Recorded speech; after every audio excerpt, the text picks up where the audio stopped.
Welcome to SVR IAS Academy Civil Services Coaching Program. Today, in our current affair lecture, we are going to see about the newspaper analysis of 11th May 2017. The first important news is about the Supreme Court of India.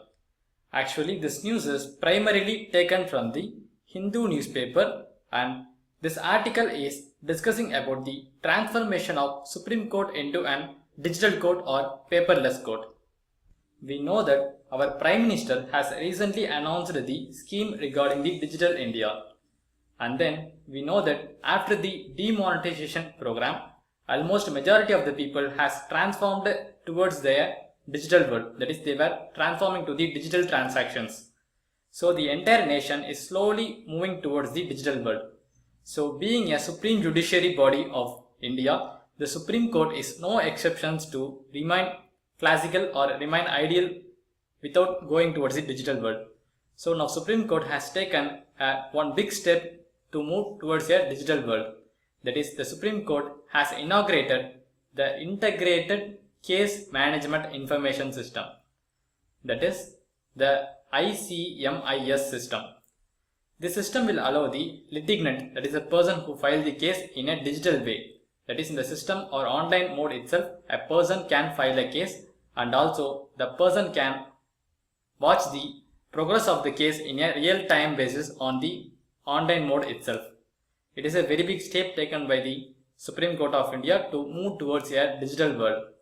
And also the Chief Justice of India has also stated that this ICMIS system, that is Integrated Case Management Information System, is also planned to be integrated with the 24 High Courts of India along with all the other subordinate courts.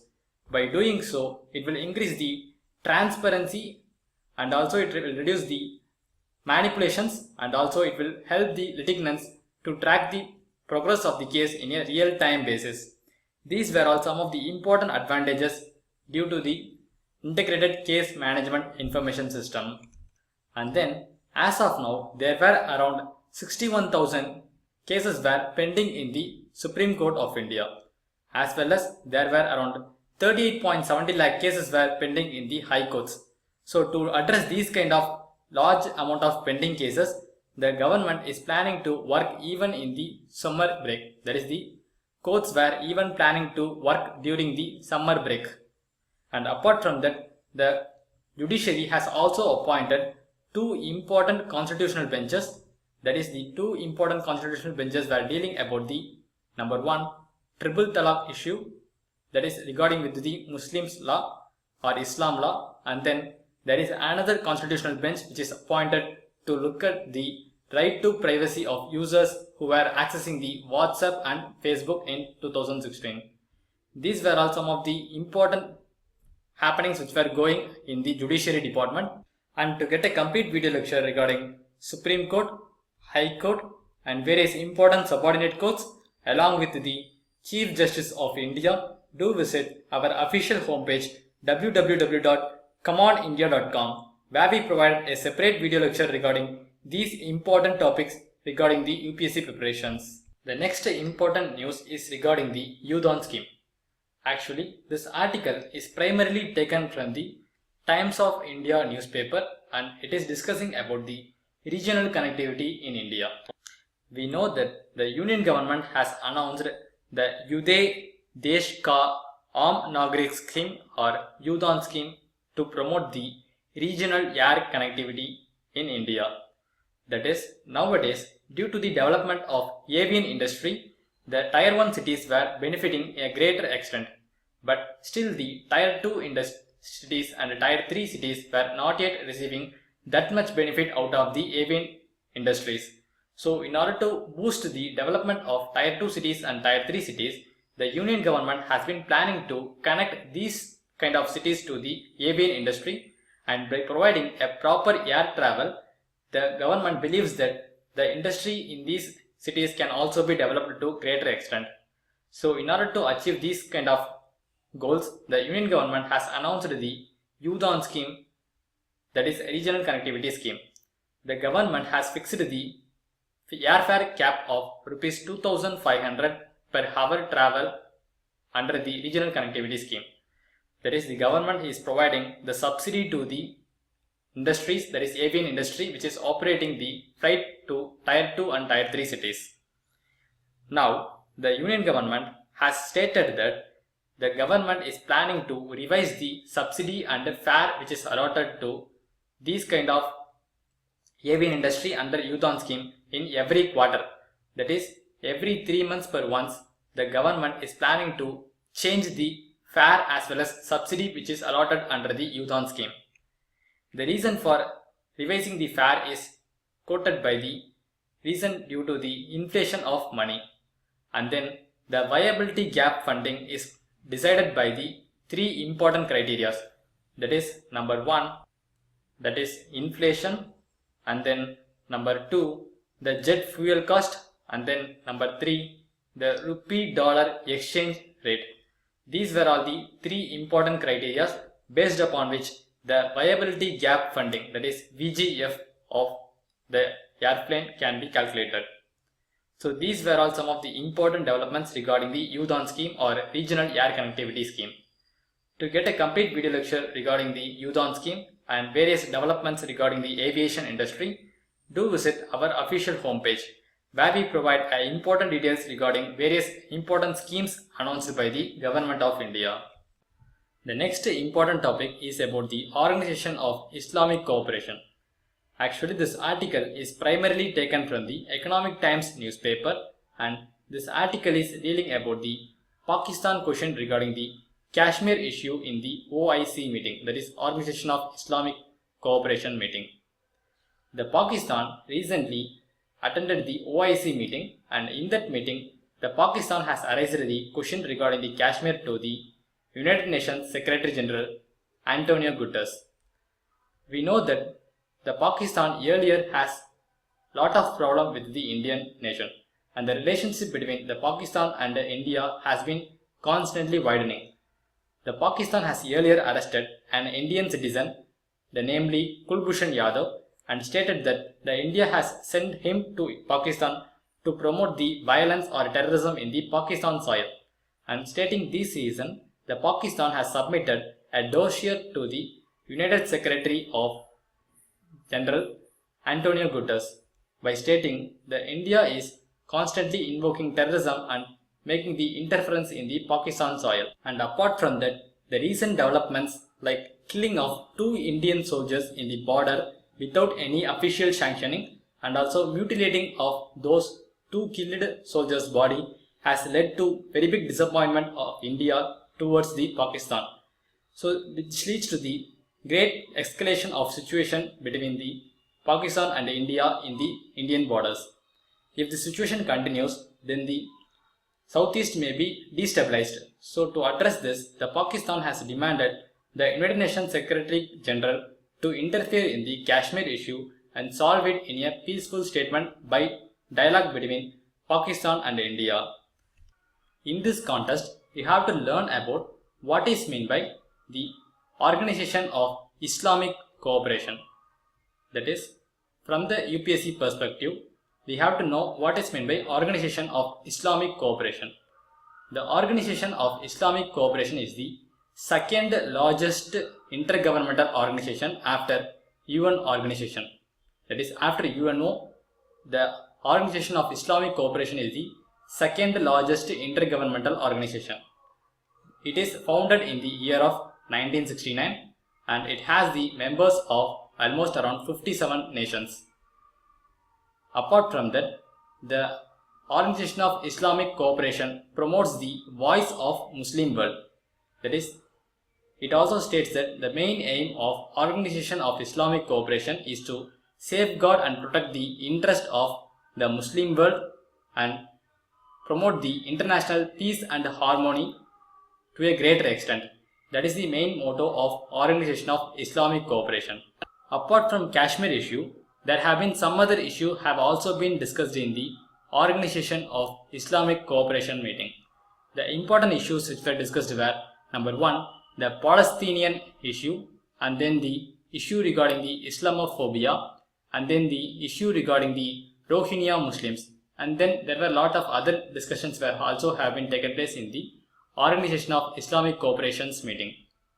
To get a complete detail regarding all those issues, that is to get a complete details regarding the Kashmir issue, Palestinian issue, then Islamophobia issue, Rohingya Muslim issue, and to get a complete detail regarding the Organization of Islamic Cooperation, do visit our official homepage where we have provided a separate video lecture regarding these important topics.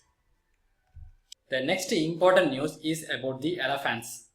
Actually, this news is taken from the Hindu newspaper, and this news is dealing about an elephant which is being made to die due to the fast moving train. Actually, the elephant which is migrating from one place to another place were constantly facing a lot of threats, like a moving train can cause death to the elephant, or in some occasions the farmers were using the electrocuted fences to protect their crops. So it also causes death to the elephants. And apart from that, the poisoning of elephant may also take place in some of the areas. So these were all some of the important threats which were faced by the migrating elephants. Usually from this context you have to note some important points. That is, the first problem which is faced by the elephants were, that is migrating elephants, were the fast moving trains. In every elephant corridor, the train speed limit is fixed by the Indian Railways. So the railway have to make sure that the drivers or loco pilots were properly following the speed limit whenever they were crossing across the elephant corridor. First, let us know what is meant by elephant corridor. Actually, an elephant corridor is a narrow strip of land between two habitation places of the elephant. That is, if suppose consider it is a H1, that is first habitation place of elephant, and adjacent between the habitation place number 1, the another habitation is also found, that is known as H2 or habitation 2. In between these two habitation places of elephant, a narrow strip of land is occupied by the humans due to the poaching activity. This kind of narrow strip of land is what known as elephant corridor, because elephants were used to travel between habitation 1 to habitation 2 in a regular periodic interval. If suppose a bridge is constructed in this area, or if suppose a train is moving in this area, or if suppose a highway is crossing this area, then the speed limit is allotted to take care of the life of elephants and to safeguard the wildlife. So this kind of area is what known as elephant corridor. In India, almost around 88 elephant corridors have been spotted out, and there were lot of steps were taken by the Wildlife Trust of India to protect these kind of elephant corridors. The Wildlife Trust of India has also initiated the National Elephant Corridor Project to safeguard the elephant corridors. It has 3 important steps by using which the Wildlife Trust of India have been protecting the elephant corridors. The first step is by acquiring the land, that is a narrow strip of land present between two habitations. The second step taken by the Wildlife Trust of India is by voluntary transformation of the people who were living in between this narrow strip of land. And then the third step taken by the Wildlife Trust of India is by assisting the State Forest Department to secure the land for animals to pass through from one area to another area. So these were some of the important steps taken by Wildlife Trust of India to address the elephant corridor issue. And apart from that, the other problems like electrocuting and the poisoning of elephants have also to be addressed by proper manner. And it is stated that the electrocuting of the elephants is strictly violation of the Wildlife Protection Act, and the strict punishment have to be provided for these kind of offences. And apart from that, the poisoning of elephant is also a very big issue, and it have to be addressed properly by the forest departments. And to get a complete details regarding various issues faced by the Indian elephants and the issues regarding the wildlife in general, and apart from that, the complete detail regarding elephant corridors, Wildlife Trust of India and National Elephant Corridor Project, do visit our official homepage where we provide a separate video lecture regarding all these important topics. The next important news is about infant mortality rate. Actually, this news is primarily taken from the Hindu newspaper, and the news is dealing about the Rajasthan government's plan to reduce the infant mortality rate in that state by launching a new action plan. So from the perspective of UPSC examinations, we have to first learn what is meant by infant mortality rate. First, what is meant by infant mortality? The infant mortality means the death of your children under the 1 year of age. Here, the infant mortality rate is calculated by the number of death of children under the 1 year of age per 1000 live births. That is the criteria by using which the infant mortality rate is calculated. The infant mortality itself has been classified into three major categories, that is prenatal mortality, neonatal mortality, postnatal mortality. These were all the three important classifications of the infant mortality rate. First, prenatal mortality is caused whenever a child is dead within the 1 week of his birth or her birth. Whenever a child is dead within 1 week, then it is known as prenatal mortality. If suppose a child is died within 1 month of a birth, then it is known as neonatal mortality. If suppose a child is dead after 1 month but within 1 year of time, then it is known as postnatal mortality. In common, all of them were collectively known as infant mortality. Here you have to note down that the infant mortality is considering only the death of children within the 1 year of age group. It is not adequate to calculate or take any measures to address this issue. So the child mortality rate is another important concept which is carried out to calculate the or take an effective measure to address these kind of issues. The child mortality rate is also said as under 5 mortality rate. In under 5 mortality rate, the number of death of a children within the 5 year of age per 1000 live birth is what taken as a calculating measure. Here you have to note down that the MDG, that is Millennium Development Goal, as well as the present Sustainable Development Goal, has set the reduction in infant mortality rate is an important criteria for every nation.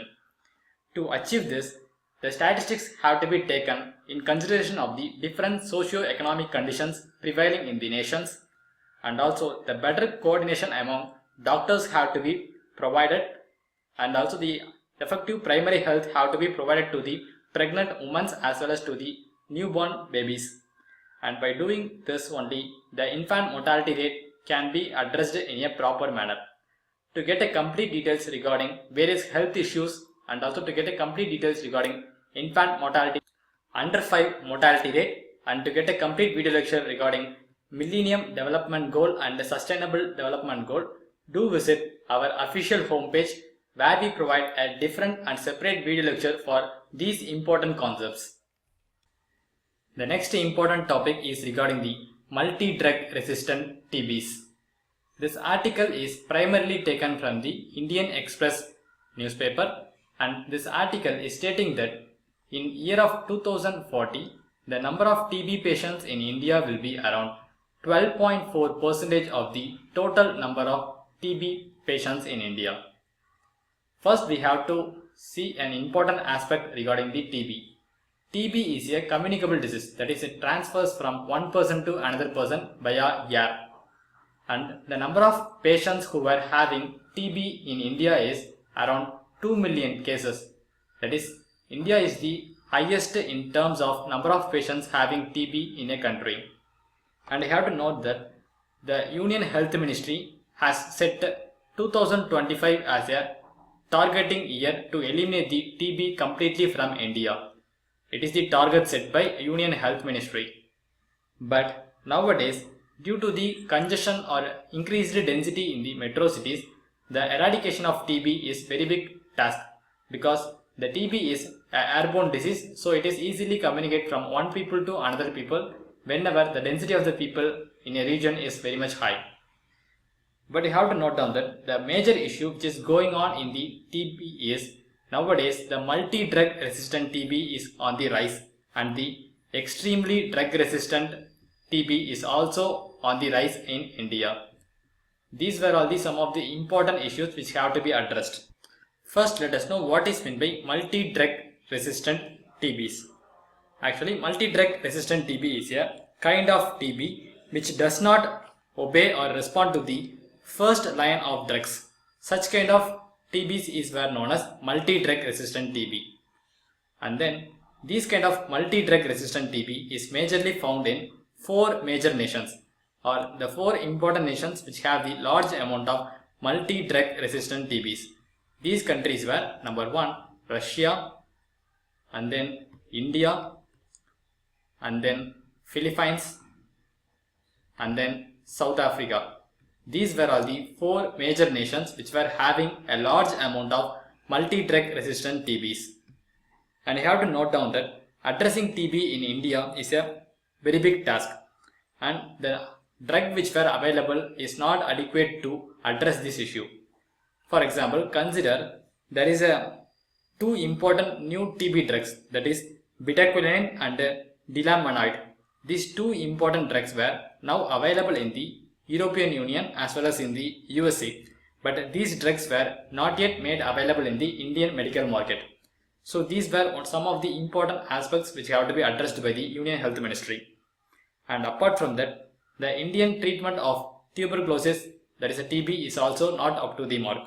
In India, the suboptimal diagnostics and widespread antibiotic abuse and limited capacity of the TB patients to ensure adherence to the course provided are some of the major issues which have to be addressed.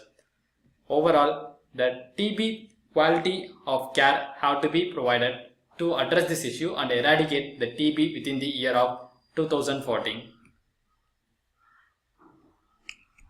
To get a complete video lecture regarding various communicable diseases as well as non-communicable diseases, do visit our official homepage www.comeonindia.com, where we provide a separate video lecture regarding these communicable as well as non-communicable diseases. The next important news is about the solar powers. Actually, this news is taken from the Hindu Business Line newspaper, and this article is primarily dealing about the renewable energy, especially about the solar power. Reason for having the solar power in news is recently the solar power has achieved the major milestone in India. That is, a recent tender for Badla Solar Park has achieved the perfect amount, that is rupees 2.62 per unit as a cost for production of a single unit. It is a very big milestone in the field of solar power. That is, a single unit of power can be provided or produced with just a amount of rupees 2.62. It is a cheaper amount which can be affordable by lot of poor people in India. Even the National Thermal Power Corporation (NTPC), they were also producing power based upon coal sources, but they were fixing the rate as rupees 3.20 per unit of power. This coal based power is very much higher when compared to the solar power or green energy. So the people may transfer towards the solar power based energies. So it is a very big milestone in the field of renewable energy in India. We know that due to the increased use of non-renewable energy like coal or fossil fuels, the greenhouse gases has been keep on increasing, and as a result the global temperature is adding to the greater extent. So it has to be completely prevented. In order to prevent these kind of increasing in the global temperature and the global climate change, the need for utilization of the renewable energy is a very must one. So the India is constantly focusing on the renewable energy, and in this direction our former Prime Minister has set a new mission, that is Jawaharlal Nehru National Solar Mission, under the Solar Energy Corporation of India in the year of 2000. Former Prime Minister has set the target for this Jawaharlal Nehru National Solar Mission as 20,000 megawatt of power to be produced by the year of 2022. It is the step taken by the former Prime Minister, but after which our present Prime Minister, having a greater vision towards the renewable energy, our present Prime Minister wants to provide the clean and affordable power to all the citizens of India. So, under the Ministry of New and Renewable Energy, he has set the target of 175 gigawatt of power to be produced by the year of 2022. It is almost 5 times the target which is initially in the place when our present Prime Minister came into the office. So these kind of developments have been taken place regarding the renewable energy field. For getting a complete detail regarding various programs which were taken by the Union government regarding the renewable energy, do visit our official homepage where we provide a different and separate video lecture for those important concepts. The next important news is about rail regulator. Actually, this news is primarily taken from the Hindu newspaper, and this article is primarily dealing about the rail regulator or Rail Development Authority. In short, we used to say it as RDA. Rail Development Authority is the first rail regulator which is going to be appointed in the India. The structure of this Rail Development Authority or regulator is, it will have a chairman along with 3 important members. Each and every member have been assigned with a separate task.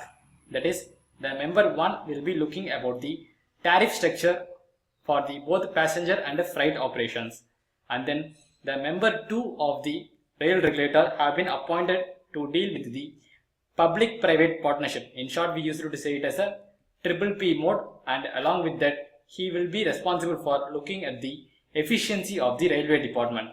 And apart from that, the third member of the rail regulator is going to be look about the standards and the benchmarking of railway systems. So as a result, the rail regulator or Rail Development Authority not only has the obligation to look at the tariff for both the passenger and the freight charges, but also they have to look at the standards and performance regarding the railways, and also they have to monitor the efficiency of the railways. The decision taken by the Standard Authority or Rail Development Authority is provided to the Railway Board, and if suppose such decisions or recommendations have been accepted, these recommendations have the binding value when it is enacted under the Railways Act. The railways in India is a greatest transport network. So the railway is constantly focusing on attracting lot of revenue out of it. So the railway is primarily focusing on the customer satisfaction. So this railway regulator or Rail Development Authority primarily look at the standards which make the customer satisfied. This customer satisfaction is both applicable to passenger as well as to the freight customers. Also, if suppose any deviations were occurred in this standard, or if suppose any kind of problem is occurred regarding the customer satisfaction, then remedial measures can also be recommended by this rail regulator. That is, the remedial measure can be recommended by Rail Development Authority.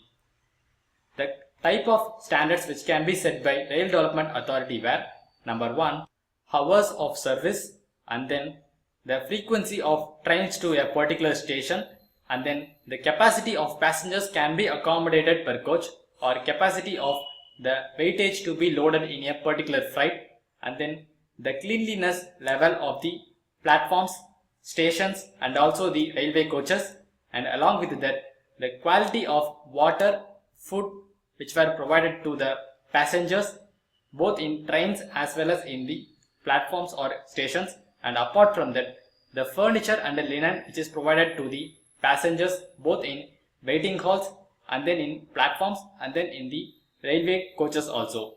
These were all some of the examples of the standards which can be set by the Railway Development Authority or Rail Regulator. The Union Government has recently approved the Rail Regulator, and thereby the Rail Regulator is about to be commissioned in a short duration. We have earlier said that the Rail Regulator has one more obligation, that is, it has 3 members. The second member is discussing about the private-public partnership and the efficiency of the railways. So it ultimately means that the new regulator for railway, that is RDA, has to create a level playing field for the private sector participation. And also you have to note down that the new railway regulator or RDA can suggest the standards and efficiency. So thereby the new technology can be absorbed to the railway sector to increase the efficiency and performance standards. So these were all some of the important duties which were about to be executed by the railway regulator, that is RDA. and to get a complete detail about the railway regulator or RDA, and to get a complete detail regarding the various developments and schemes which were going in the railway sector, do visit our official homepage www.commandindia.com, where we provide a separate video lectures regarding these important concepts. And that is what all about the newspaper analysis of 11th May 2017. For further video lectures, do visit www.commandindia.com. It is our official homepage, and apart from that, do subscribe our YouTube channel. All the best for your examinations. Keep visiting. Thank you.